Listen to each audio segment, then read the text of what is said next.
The establishment media is giving over a lot of time to the Labour anti-Semitism row. This fresh commitment to confronting racism is most welcome, given the near-total free pass given to racism across the media and political spectrum. But if, like Labour, the Tories are now responsible for every utterance of their supporters on social media, they're screwed. Tory racism. The racism allegations against Jeremy Corbyn consist overwhelmingly of guilt by association. This means that if some person in a Facebook group he is a member of or of the same general political persuasion does something, he is responsible. Applying that logic, we'd all be racists. But the Tory party in particular would be in real trouble. First, let's look at these comments made by Conservative voters during the London mayoral election in 2016. They didn't seem to be huge fans of having a Muslim candidate in the race at all. Insults included, "Why on earth would we want a Muslim mayor of London?"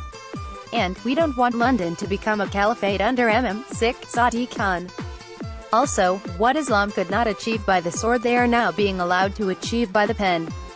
Since politicians are all apparently now responsible for racist comments left on their Facebook pages, here's just a small selection of posts left on the Conservatives' Facebook page during their campaign against Sadiq Khan. pic.twitter.com/CWS54MWOHS Adam Benkoff Adam Benkoff March 28, 2018. As Adam Benkoff, UK political editor for Business Insider, points out, these comments remained on the Conservative Facebook page for some time after the party were alerted to them. This was not an accident. The campaign by Conservative mayoral candidate Zac Goldsmith placed racism front and center. Things got so bad, the party's Muslim peer Baroness Warsi spoke out. "This is not the Zac Goldsmith I know. Are we at Conservatives fighting to destroy Zac or fighting to win this election?" pic.twitter.com/Fizbutsmig Sayeeda Warsi @Sayeeda Warsi, May 1, 2016. How did the Tories treat Linton Crosby, the man responsible for this overtly racist campaign? They knighted him for services to politics. Rewarded for racism. There are currently 74 anti-Semitism cases against Labour's 500,000 members. Every one of those is a problem. But every one of those problems is being evaluated and, if required, expelled from the party. The same cannot be said of the Conservatives. In fact, it looks like people are rewarded instead. Boris Johnson was made Foreign Secretary, despite referring to black people as pickaninnies with watermelon smiles, and referring to former U.S. President Barack Obama as part Kenyan, with an ancestral dislike for Britain. The BBC treated this as a comic caper, with this listicle of his greatest hits. Tory MP Bob Blackman still has his job too, despite sharing a post from an Islamophobic US website entitled, "Muslim Somali sex gangs say raping white British children, part of their culture." Blackman claimed he posted an error, the same claim he made when retweeting far-right thug Tommy Robinson in 2016. Tory MP Bob Blackman, who hosted the anti-Muslim extremist Top on Goshen Parliament, also retweeted an anti-Islam tweet by extremist Tommy Robinson. pic.twitter.com/JZXSSROS2U, Meek.Versi, @Meek. October 27, 2017. Tory MP Anne-Marie Morris, meanwhile, used the word N*GGER at a public meeting.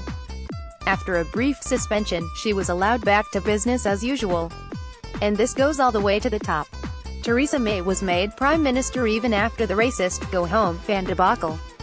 Theresa May has the gall to make snide remarks about Corbyn using populist policies. "I think the hypocrite who introduced the vile immigrants Go Home ban is confusing her populist policies with Corbyn's popular ones. And it should do so whatever the political affiliations of the source." The good news is, on the whole, that's exactly what the left does. But thanks to the anyone but Corbyn, ABC, brigade, a toxic coalition of the Labour right, the right, and the far right, a new narrative is being spun. Left-wingers have gone from politically correct snowflakes to, according to Tory Minister Sajid Javid, neo-fascist. The ABCers base this slur on the appalling and racist social media remarks of a very small minority. If that's the standard for labeling an entire party of 500,000 people racist, then the Tories should be toast. But our conservative and disingenuous establishment press has never held Conservatives to the same standard. This is a mistake. As Jewish journalist and organizer Joseph Finley wrote recently, there are many threats to Jews, and we are right to be vigilant. These threats come primarily from resurgent nationalism, anti-immigrant sentiment and a Brexit narrative that seeks to restore Britain to a mythical age of ethnic purity. The idea that Britain's leading anti-racist politician, Corbyn, is the key problem the Jewish community faces is an absurdity, a distraction, and a massive error. Carry on.